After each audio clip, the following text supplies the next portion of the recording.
a young butch friend of mine is working on a project, or was working on a project, kind of featuring LGBT history, not particularly lesbian, I don't think. Maybe, yeah. I think actually, yeah.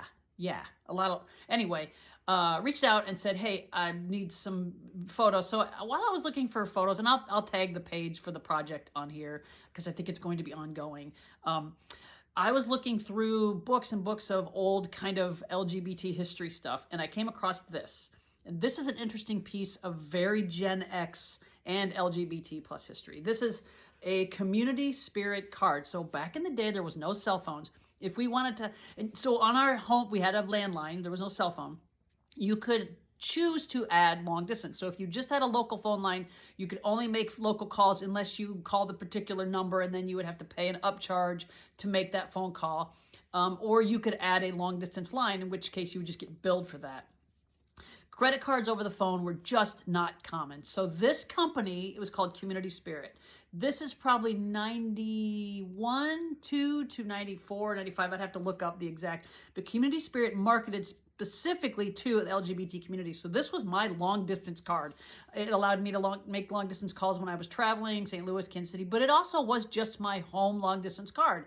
So I would use this card to make phone calls from my home, and then they would send me a bill in the mail, as I recall, and I would mail in a check. There was no credit card over the phone, no credit card online. I would mail them a check every month, paying for my separate long-distance phone bill. And that's why having a cell phone bill was nothing. It just I just moved right into that because I'd already paid.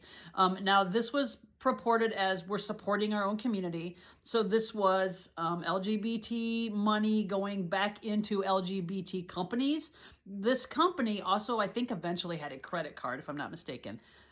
It says Overlooked Opinions is the name on here with the little triangle. The pink triangle was real common.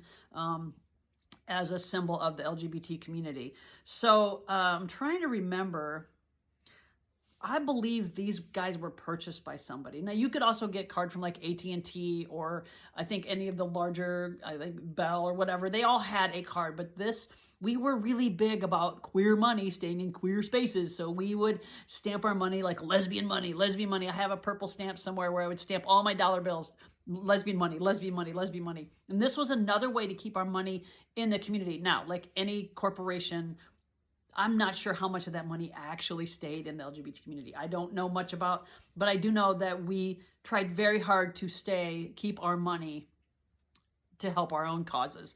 But this is very much Gen X. It's very much the LGBT history. And yeah, I had it for many, many years, and I don't know why I kept it. I put it in a scrapbook.